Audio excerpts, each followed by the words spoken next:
Hello friends, welcome to our channel. Here we discuss about English language for the students of West Bengal Board of Education from class 5 to 10.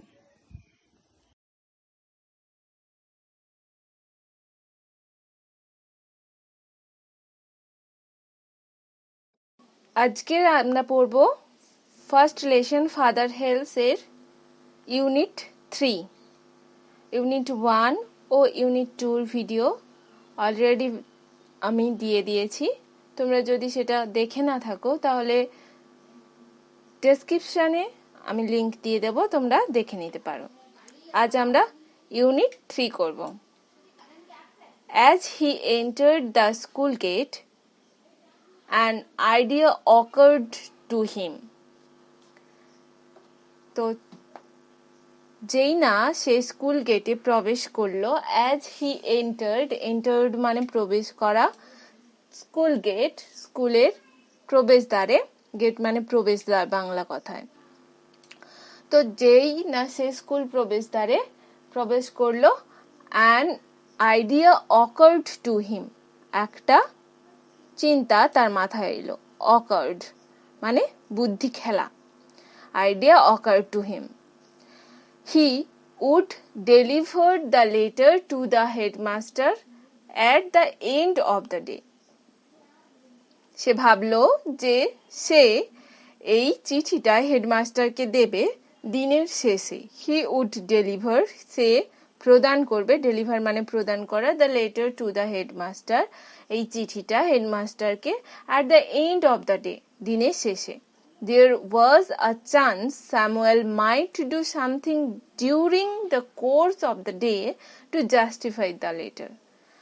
একটা chance মানে সুযোগ স্যামুয়েলের কাছে থাকবে, might do something, Samuel হয়তো কিছু করতে পারে, during the course of the day, আজকের দিনে, to justify the letter, এই চিঠির যথার্থতা যেটাতে থাকবে।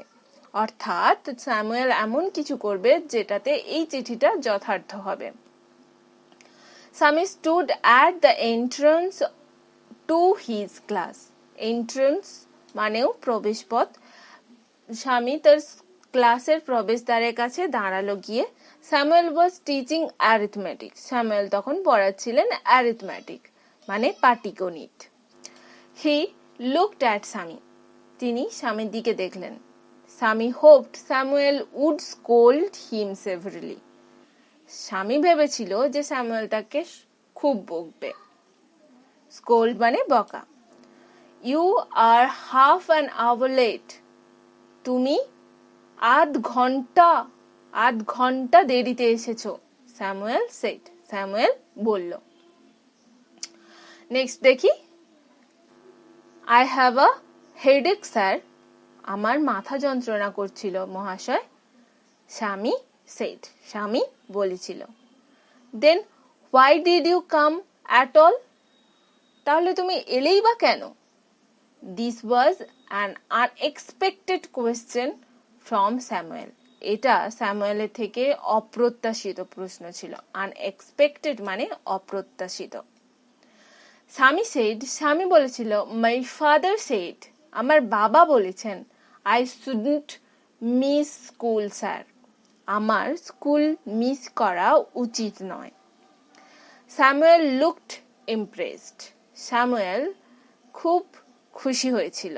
লুকড দেখাচ্ছিল স্যামুয়েলকে, ইমপ্রেসড মানে খুশি, বা বলতে পারি আমরা যে ইমপ্রেসডের বাংলা সন্তুষ্ট হয়, সন্তুষ্টির ভঙ্গিতে স্যামুয়েল তাকিয়েছিল। Your father is quite right, তোমার বাবা ঠিকই বলেছেন। We want more parents like him, আমরা ওনাদের মতোই অভিভাবক চাই। ওহ ইউ পুয়ার ম্যান, হায় রে হতভাগ্য মানুষ। স্বামী থট, স্বামী ভাবছিল। ইউ ডোন্ট নো, তুমি জানোই না। What my father has done to you, আমার বাবা তোমার কি করেছে।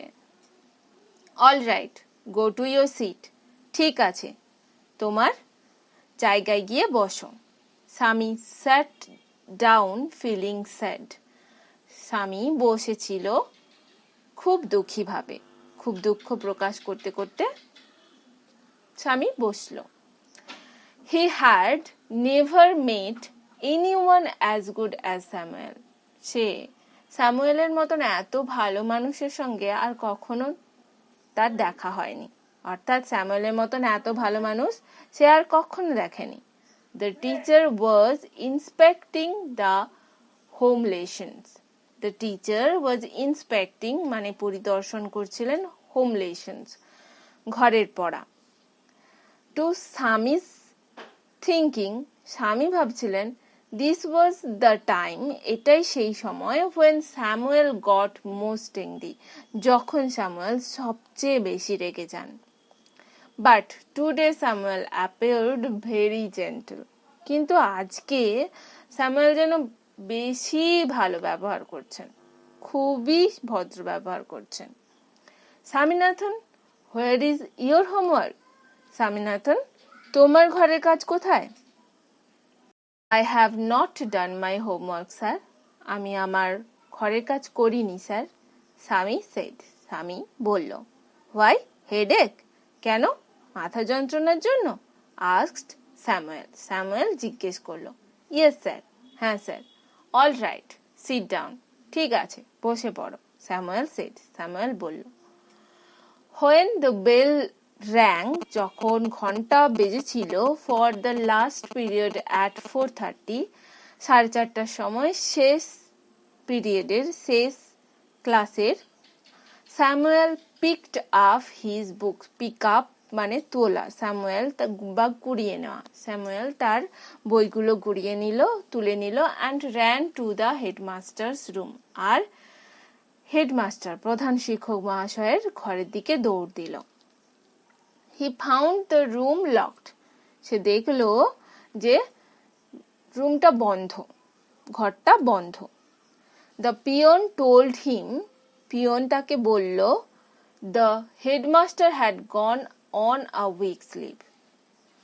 প্রধান শিক্ষক মহাশয় এক সপ্তাহের ছুটিতে আছেন। Swaminathan ran away from the place. Swaminathan তো দৌড়ে সেখান থেকে চলে এলো। As soon as he entered home with the letter, যেই না সে চিঠিটা নিয়ে ঘরে প্রবেশ করলো, ফাদার said, বাবা বলল, I knew you wouldn't deliver it. আমি জানতাম তুমি এটা কখনোই দেবে না। But the headmaster is on leave. কিন্তু প্রধান শিক্ষক মহাশয় তো ছুটিতে আছেন। স্বামী said. স্বামী বলল।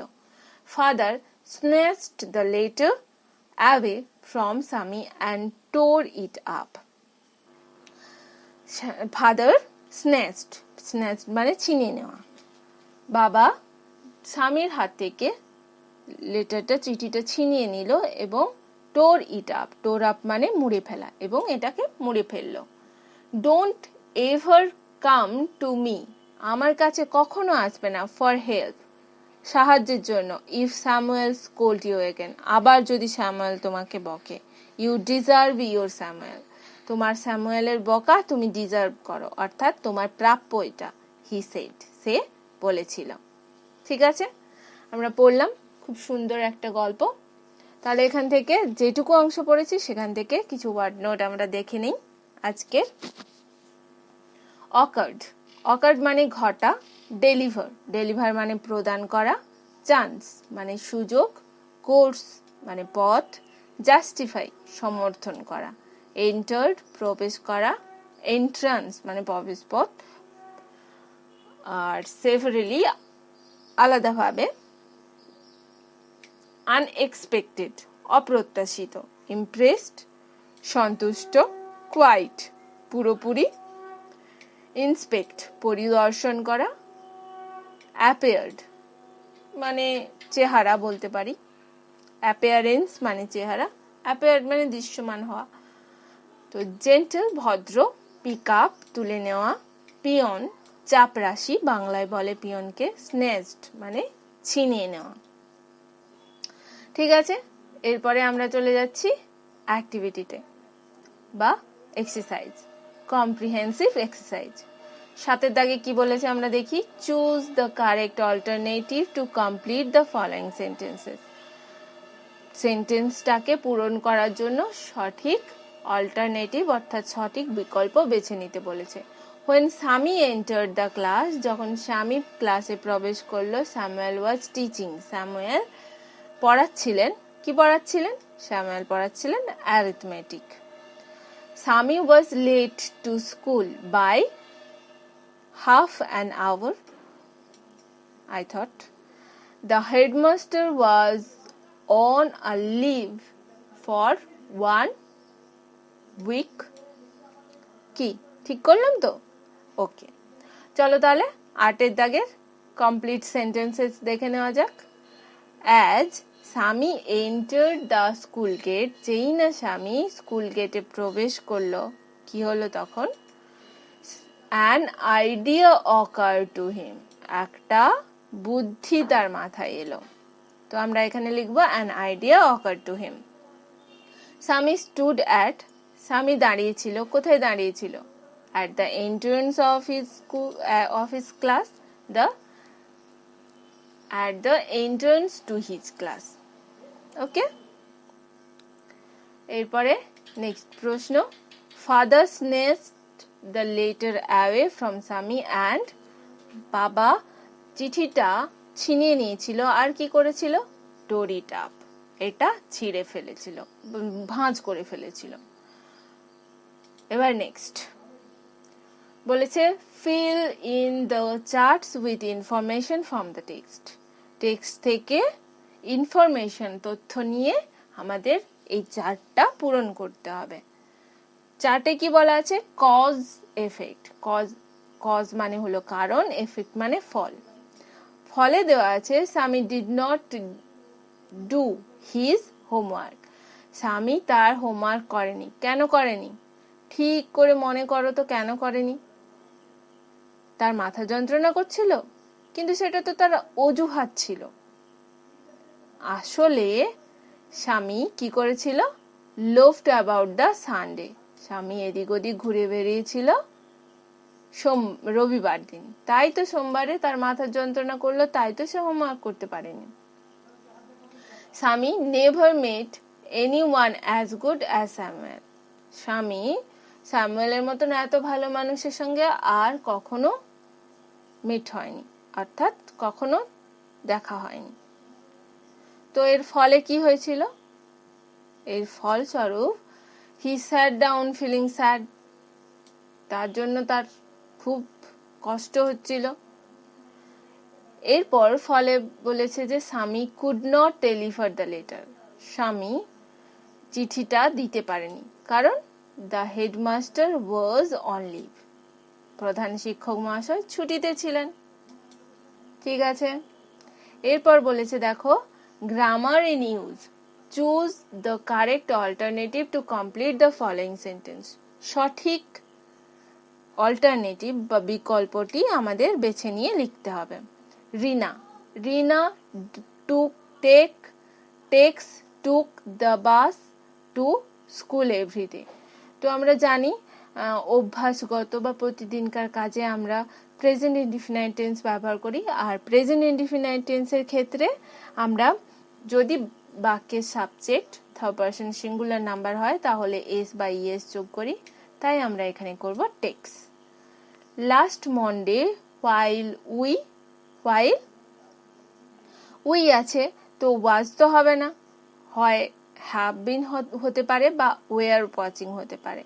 দেখো while উই যখন তখন বোঝালে আমরা কন্টিনিউয়াস টেন্স ব্যবহার করি, তো ওয়ার ওয়াচিং।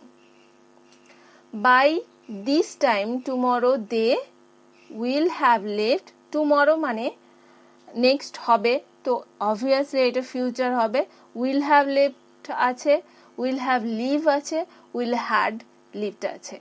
হ্যাড লিভড হবে না, তো আমাদের কাছে আছে হ্যাভের পরে থার্ড ফর্ম হয়, এটা তো একদম কাটি, তো উইল হ্যাভ লিভড। ডান। এরপরে 11 fill in the blanks with appropriate article and preposition, article আর প্রিপোজিশন দিয়ে এটা পূরণ করতে হবে। Arifa the younger dash two girls, younger dash the two girls. তো ইয়ঙ্গারের পরে কি হয়, আচ্ছা পুরোটা আমরা পড়ে নিই আগে।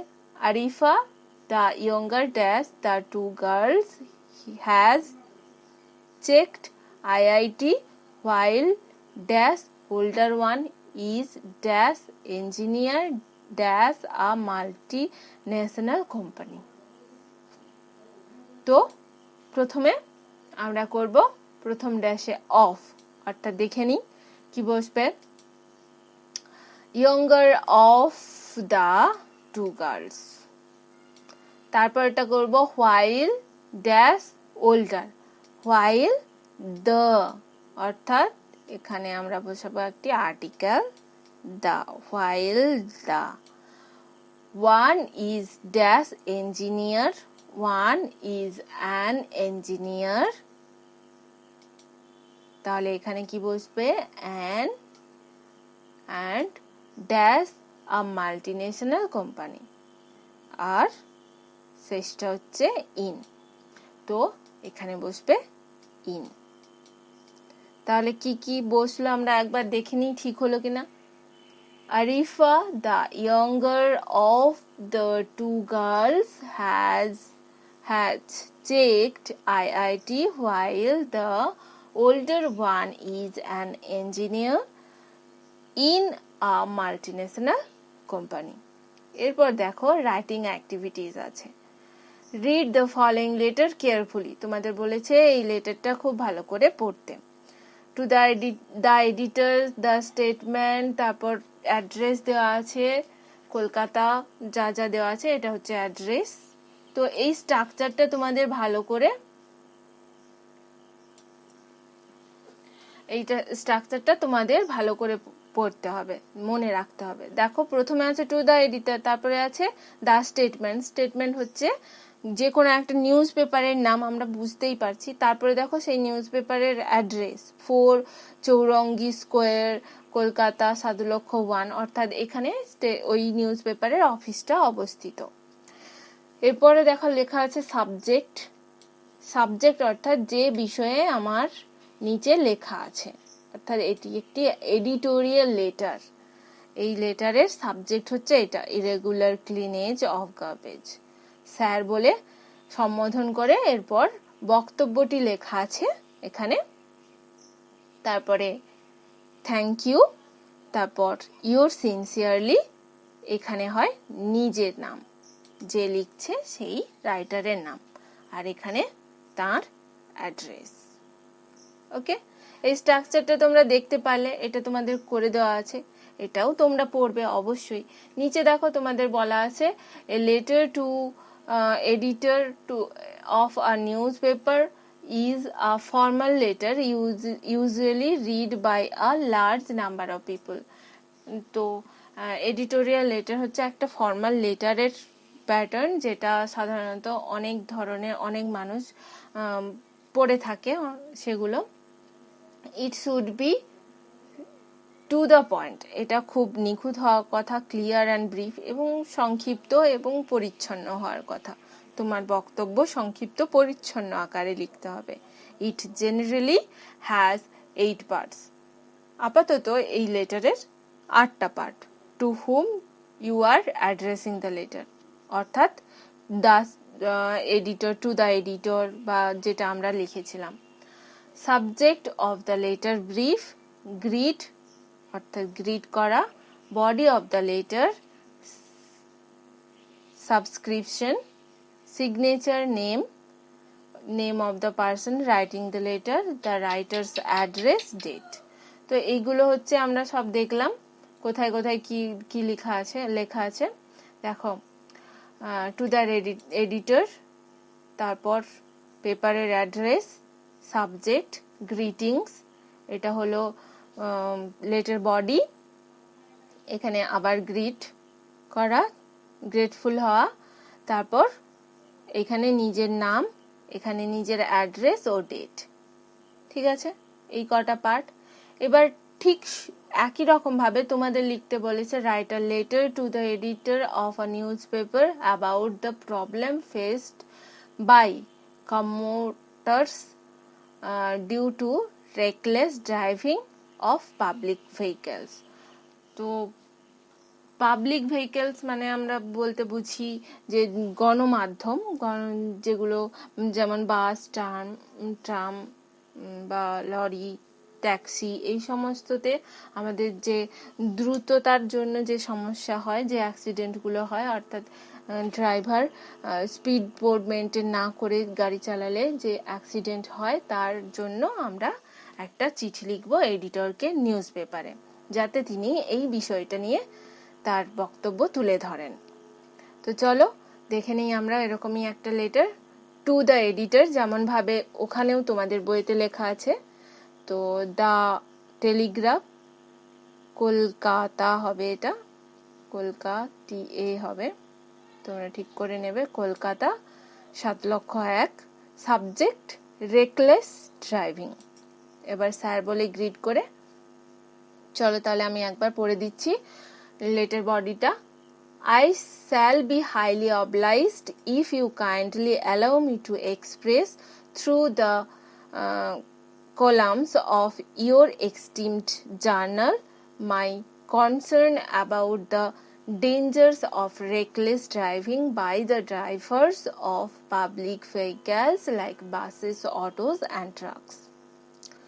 Accidents become a daily occurrence on the NH or the National Highway and public roads. The drivers of buses and lorries ran so recklessly that they broke the traffic rules in every second. Often they vie with each other for overtaking and set the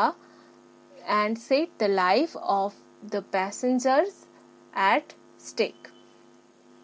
Buses are so crowded in peak hours means in office hours, অর্থাৎ একটা নির্দিষ্ট ঘন্টায় যেখানে যাতায়াত বেশি হয়, that some passengers have to travel on the footboards, foot যে পাদানি, ফুটবোর্ড মানে হচ্ছে পাদানি, বাসে পাদানি হয় সেগুলো, আর at the great peril মানে হচ্ছে বিপদ, of their lives, তো বিপদগ্রস্ত হয়ে ওই পাদানিতেও অনেক সময় চেপে মানুষজন যাতায়াত করছে। May I now request you to write a lasting editorial on the matter. তো আমি আপনাকে রিকোয়েস্ট করছি এই বিষয়ে আপনার যদি কোনো একটা আর্টিকেল আসে সেটাতে জনস্বার্থে, সেটা খুব ভালো হয়। তো yours faithfully, your own name, নিজেদের নাম তোমরা এখানে লিখবে, আর এখানে নিজেদের অ্যাড্রেস দেবে, আর নিচে দেবে ডেট। ওকে,